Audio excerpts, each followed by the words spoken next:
Magandang araw mga kaparehas, narito po tayo sa Barangay Mambog, Malolos City, Bulacan. Ating pong makapanayam ngayon ang butihing former SK chairman noon at ngayon po ay muling magbabalik at nagnanais na magserbisyo, magmamalasakit, maglilingkod bilang ating punong barangay o barangay chairman po dito po sa Barangay Mambog, Malolos City, Bulacan si iginagalang Fidelino Fidel Junjun Dionisio Caballero Jr. Sir, kumusta na po ba kayo? Okay naman po. Okay. So, sir, marami pong nagtatanong sa ating mga kabarangay. Sino daw po ba si Sir Fidel Junjun Caballero? Okay po. Pangalan ko po ay si Fidelino Dionisio Caballero Jr. Nickname po, Fidel or John John. Ang mga magulang ko po ay sila Fidel Caballero at Honorata Dionisio Caballero. Nakapagtapos po ako ng computer programmer. Napasukan po ako sa City Hall ng Malolos sa loob po ng 13 years. Tapos po, naging SK chairman po ako nung 1996. Kasabayan ko po sila Mayor Christian. Nagkaroon din po tayo ng maliit na negosyo. Nagkaroon po ako ng construction firm. Tsaka po ng hauling. Ang asawa ko po ay si Mary Jane Yu Caballero at ang mga anak ko po ay si Mary Del Caballero, si John Christian Caballero, si Mary Luis Caballero at si Maria Isabela Caballero. Okay. So, sir, kung sakali daw po kayo na pagbigyan ng ating mga kabarangay na magserbisyo bilang ating punong barangay o ama ng ating nasasakupan, ano po ang ating mga priority na maaasahan ng ating mga kabarangay po? Sige. Unang-una ang priority natin, mga senior citizen. Na kasi talagang kailangan nila ng suporta.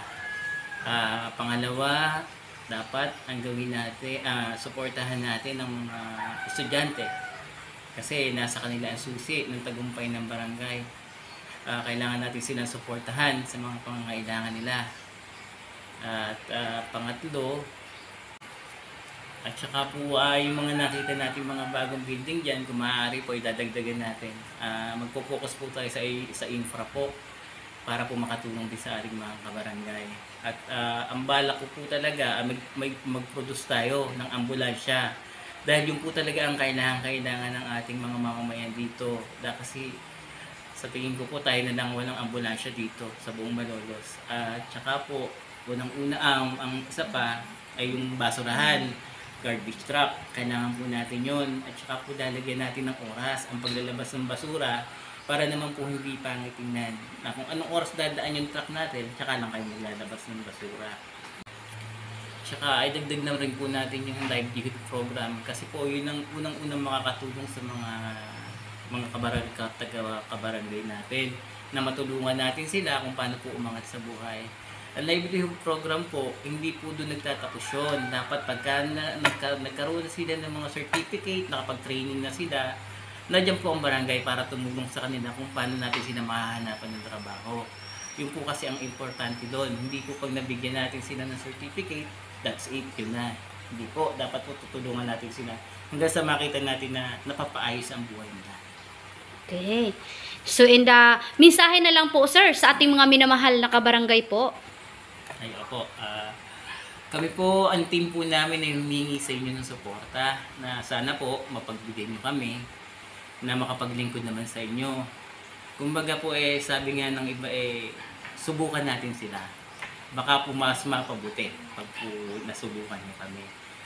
Sana po pagbigyan nyo kami ng aking buong team.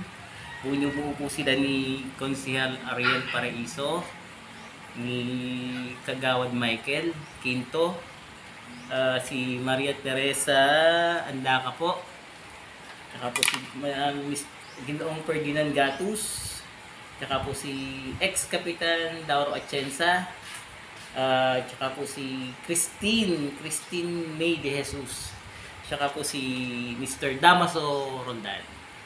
Sa tingin ko naman po makakabuo po kami ng isang magandang team dahil lahat naman po ng aking binanggit ay alam ko pong makakatulong naman sa ating barangay pag po sila ay sakaling pinagbigyan ninyo. At kasama na po ako doon. Maraming salamat po. Okay. Sana po pagtiwalaan ninyo ang aming team na KFC. Ang stand po ng meaning ng KFC, Kuya Fidel Caballero. Pero po pag pinagbigyan nyo kami, mababago pa po ang ibig sabihin nun.